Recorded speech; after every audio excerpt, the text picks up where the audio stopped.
Bonjour à tous, ici Cortex. Aujourd'hui, on va quitter un petit peu Internet et nous allons parler d'un tueur en série, John Edward Robinson. Je suppose que vous êtes prêts? Alors on y va. John est né en décembre 1943 à Cicero, dans l'Illinois. À l'âge de 13 ans, il devient scout tout en étant également inscrit dans un séminaire préparatoire catholique afin plus tard de devenir prêtre.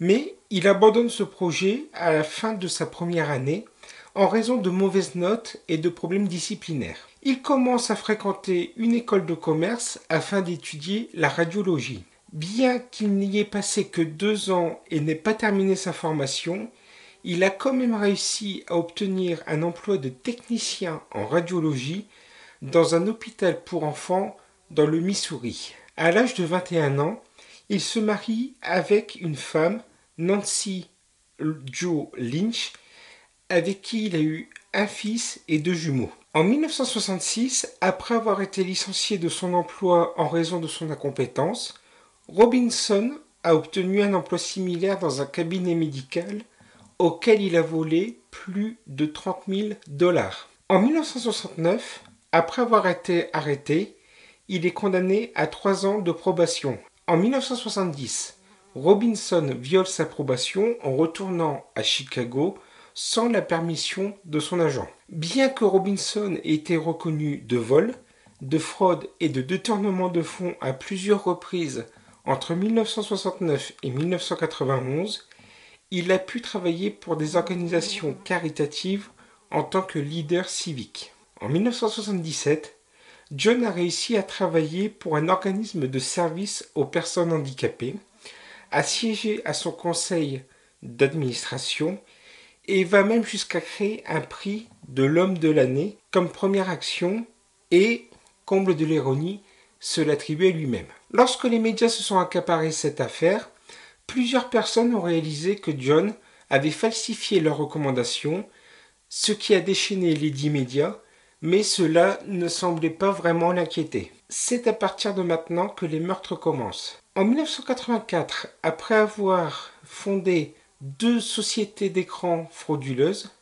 Robinson a engagé Paula Godfrey, 19 ans, comme représentante des ventes. Paula a dit à ses amis et à sa famille que Robinson l'avait envoyé se former dans un autre état. Après plusieurs jours sans nouvelles d'elle, les parents de Paula sont allés déposer un avis de disparition. La police donc interroge John, qui nie savoir où elle se trouve. Plusieurs jours après l'interrogatoire, la famille de Paula a reçu une lettre dactylographiée avec la signature de Paula, déclarant qu'elle était reconnaissante de l'aide apportée par Robinson, que tout était OK et qu'elle ne voulait plus voir sa famille. L'enquête s'est arrêtée là, étant donné que Paula était majeure et qu'il n'y avait aucune preuve d'acte répréhensible. En 2021, nous n'avons toujours aucune nouvelle de Paula. En 1985, John utilise le nom de John Osborne et rencontre Lisa Stacy et sa fille de 4 mois, Tiffany,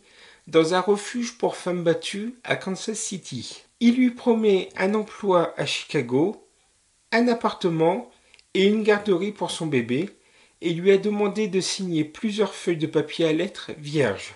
Quelques jours plus tard, Robinson a contacté son frère et sa belle-sœur, qui souhaitaient adopter un bébé, mais pour l'instant sans succès, et les a informés qu'il connaissait un bébé dont la mère s'était suicidée. En payant des frais s'élevant à 5 000 dollars pour un avocat imaginaire, Don et Helen Robinson ont reçu Tiffany Stacy et un ensemble de papiers d'adoption authentiques avec les signatures contrefaites d'avocats et de juges. Comme pour Paula, on n'a plus jamais entendu parler de Lisa. En 1987, Catherine Clampitt, 27 ans, laisse son enfant avec ses parents à Wichita Falls, au Texas, et a déménagé à Kansas City pour trouver un emploi. Elle a été embauchée par Robinson, qui lui a promis de nombreux voyages et une nouvelle garde-robe. Elle a disparu en juin de la même année. Son dossier de personnes disparues est toujours ouvert à ce jour. De 1987 à 1993, Robinson a été incarcéré d'abord au Kansas de 87 à 91 pour plusieurs condamnations pour fraude, puis au Missouri pour une autre condamnation pour fraude et violation de sa liberté conditionnelle. À l'établissement correctionnel de l'Ouest de Missouri, il a rencontré Beverly Bonner, la bibliothécaire de la prison. À la libération de John, elle a quitté son mari et a déménagé au Kansas pour travailler pour lui. John prend alors les dispositions nécessaires pour que les chèques de pension alimentaire de Bonner soient transmis à une boîte postale du Kansas. Sa famille, comme pour les autres victimes, n'a plus jamais entendu parler d'elle. Pendant plusieurs années, la mère de Beverly a continué à transmettre des chèques et John a continué à les encaisser comme si de rien n'était. Et là, John va découvrir Internet. Il parcourt divers sites de chat en utilisant le nom de Slave Master, à la recherche de femmes qui aimeraient jouer dans des rôles de dominant-dominé.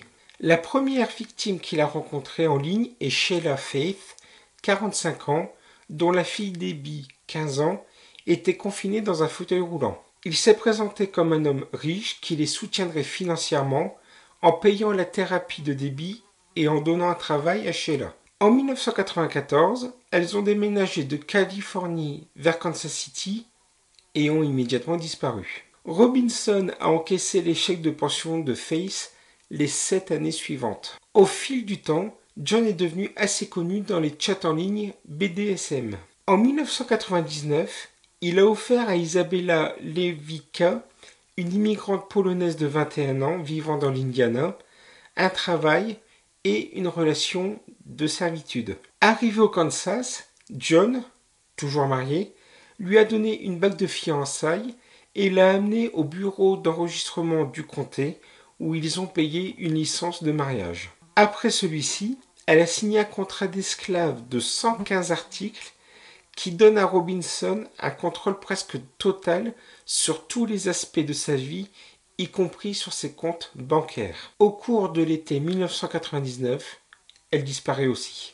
John a déclaré au concepteur des sites web qu'il employait qu'elle avait été surprise en train de consommer de la marijuana et qu'elle a été expulsée dans son pays d'origine. À peu près au moment où Lewicka a disparu, John a convaincu une infirmière auxiliaire, Suzette Trouten, de déménager du Michigan au Kansas afin qu'ils puissent parcourir le monde ensemble.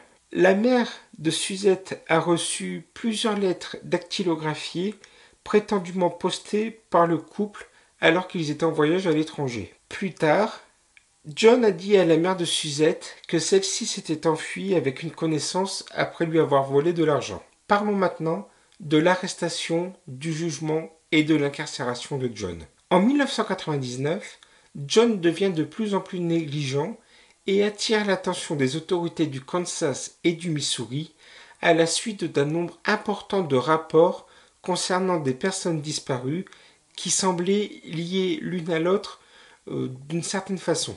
John fait profil bas et essaye de paraître le plus normal possible en reprenant notamment contact virtuellement avec certains de ses amis. Mais le bluff n'a pas vraiment marché. Il a également commencé une relation virtuelle avec une psychiatre nommée Vicky, qui aurait très bien pu devenir sa prochaine victime. Au printemps de l'an 2000, Robinson a viré de l'argent à Vicky et a organisé une rencontre avec elle dans un motel d'Overland Park. Installé dans la pièce voisine, le FBI est témoin de violences sexuelles. Après l'avoir laissée seule à l'hôtel quelques jours, il la renvoie au Texas. Peu de temps après, John a répété le processus avec Jeanna, une comptable au chômage du Texas.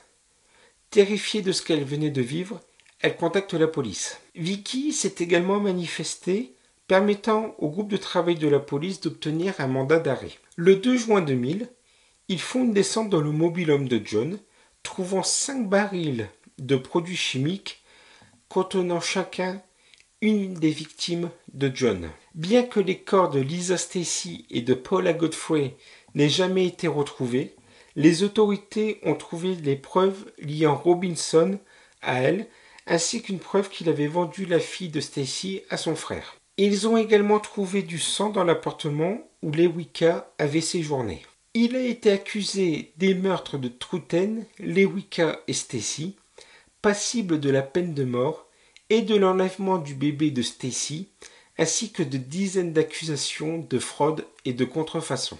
Il a finalement été reconnu coupable et condamné à mort, ainsi qu'à la prison à vie pour le meurtre de Stacy. Il a par la suite avoué 50 meurtres. Il est actuellement dans le couloir de la mort à l'établissement pénitentiaire El Dorado, au Kansas, en attendant que sa peine soit exécutée. Finalement, en 2005, sa femme a décidé de demander le divorce. Les autorités ont tenté de lui faire avouer où était le corps de Stacy, Clampett et Godfrey, mais ça n'a absolument rien donné. Pour ce qui est du mode opératoire, John a utilisé des ruses élaborées pour attirer ses victimes, comme des promesses d'emploi ou des salaires élevés. Après avoir abusé d'elles, il les tuait d'un ou de 2 coups à la tête en utilisant une arme contondante. Pour les 5 dernières victimes, il s'est débarrassé de leur corps en les mettant dans un baril de produits chimiques. On ne sait toujours pas comment il s'est débarrassé des 3 premières victimes, étant donné qu'aucun corps n'a jamais été retrouvé. Voilà, c'est la fin de cette vidéo en ce 17 juillet. J'avais voulu sortir un petit peu d'internet, voilà, histoire de varier un peu les sujets. N'hésitez pas à me dire en commentaire si vous aimez bien ce format, histoire qu'éventuellement j'en refasse d'autres. Les 2 prochains week-ends, donc les 24 et 31 juillet, on va revenir sur d'anciennes, très anciennes web-séries sur YouTube. Voilà, c'est la fin de cette vidéo. Je vous souhaite à tous une excellente fin de journée et je vous dis à bientôt.